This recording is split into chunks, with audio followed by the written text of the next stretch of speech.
जरा जरा सी बात अक्सर तलाक तक पहुंच जाती है, घर टूट जाते हैं, बर्बाद हो जाते हैं। आप इस मामले को सुनिए।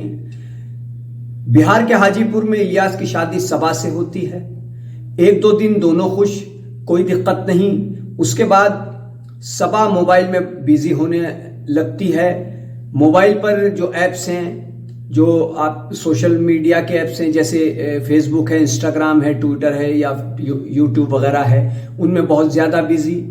तो वो ज़्यादा कुछ नहीं कहता। इलियास उसको आते जाते सिर्फ इतना कह देता कि देखो तुम मोबाइल में इतनी मसरूफ मत रहा करो, इतनी बिजी मत रहा करो, ये तुम्हारी आंखों को नुकसान देगा, इससे तुम्हारी सेहत पर असर पड़ेगा। लेकिन उसकी बात को सबा अनसुना कर देती है।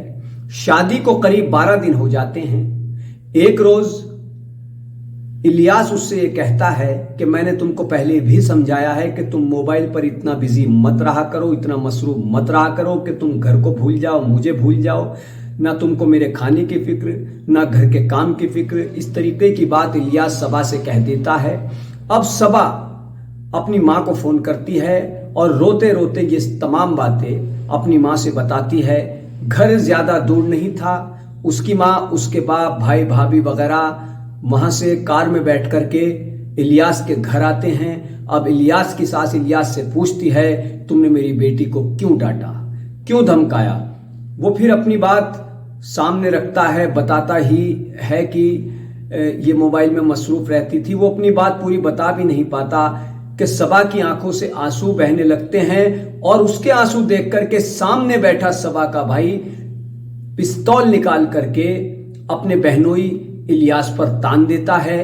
जब वो पिस्तौल वहां इलियास पर, अपने बहनोई पर तान देता है तो घर में मौजूद रिश्तेदार, घर वाले और कुछ पड़ोस के लोग जब ये देखते हैं तो उनमें से कोई इसकी इत्तला पुलिस को देता है कि कहीं हालात ज्यादा ना बिगड़ जाएं। पुलिस फौरन मौके पर पहुंचती है, मकामी पुलिस मौके पर पहुंचती है और वो इलियास के साले को हिरासत में ले लेती है और उससे वो पिस्तौल भी बरामद करती है जो उसने अपने बहनों इलियास पर तानी थी। अब पुलिस सबको थाने ले आती है और वहां पर ये बात रखी जाती है। पुलिस लड़की को भी समझाती है, लड़के को भी समझाती है। जो इलियास वो सबा को रखने को तैयार, उसने कहा मुझे तो कोई शिकायत नहीं, सिर्फ ये शिकायत है कि ये मोबाइल पर ज्यादा ध्यान देती है, इसकी सेहत का भी नुकसान होता है और ये घर के काम पर भी ध्यान नहीं देती है। सुबह जाता हूं तो मोबाइल, शाम को आता हूं तो मोबाइल। मैंने सिर्फ इसको इतना समझा दिया। ये बात इसने अपनी माँ को बताई, माँ आई, भाई आए, भाई ने पिस्तौल साथ लाया था और उसने मुझ पर पिस्तौल तान दी। अब वो सबा से पूछते हैं इलियास के घर वाले और पुलिस और समझा, वो कहते हैं कि तुम इसके साथ घर चली जाओ, आइंदा मोबाइल देखना, लेकिन इतना ज्यादा मत देखना कि सबको भूल जाओ। ये सही कह रहे हैं कि इतना ज्यादा मोबाइल नहीं देखना चाहिए, ये सेहत के लिए भी ठीक नहीं है। अगर यही काम तुम्हारा शौहर, तुम्हारा पति इलियास करता कि लगातार वो मोबाइल देखे, दिन रात मोबाइल देखे, तुम पर गौर ना करे और घर पर गौर ना करे, तो फिर तुमको भी शिकायत होती। लेकिन सबा ये कहती है कि मैं अपने पति, अपने शौहर इलियास को छोड़ दूंगी मगर मोबाइल नहीं छोड़ूंगी। जब सबा ये कहती है कि मैं अपने पति इलियास को छोड़ दूंगी मगर मोबाइल नहीं छोड़ूंगी, तब वहां लोगों को बड़ी हैरत होती है। उसको समझाया जाता है, पुलिस भी समझाती है कि अपना घर नहीं तोड़ा करते, अभी शादी को तुम्हारे 15 दिन ही हुए हैं। जब ये मामला हुआ था, पुलिस में पहुंचे थे, उस वक्त शादी को 15 दिन हुए थे। ये बिल्कुल ताजा मामला है, 1-2 दिन का ही है। तो यानी कि 2 हफ्ते ही शादी को हुए थे और सबा ने अपनी माँ को बुला लिया, भाई को बुला लिया, भाई ने पिस्तौल तान दी और जब पुलिस उनको थाने लेकर के आई और समझाया गया, इलियास तमाम गिले शिकवे भुलाने को राजी। उसने कहा अगर मुझसे गलती हुई है तो मैं इसकी भी माफी चाहता हूं, मैं सबा को अपने साथ ही रखूंगा।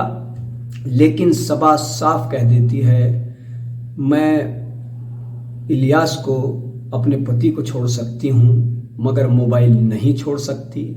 और फिर सबा अपने घर वालों के साथ चली जाती है। इलियास वहीं थाने में मौजूद उसे देखता रह जाता है। इस तरह से एक जरा सी गलती कहें या नासमझी कहें या कुछ भी आप कह सकते हैं कि एक मामूली बात से घर तबाह हो जाता है।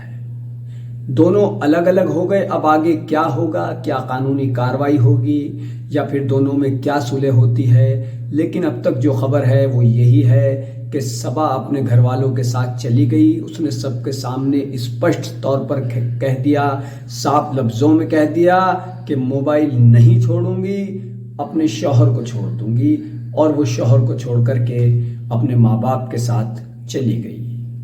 कीजिए हमारे चैनल को सब्सक्राइब, वीडियो को लाइक कीजिए। धन्यवाद।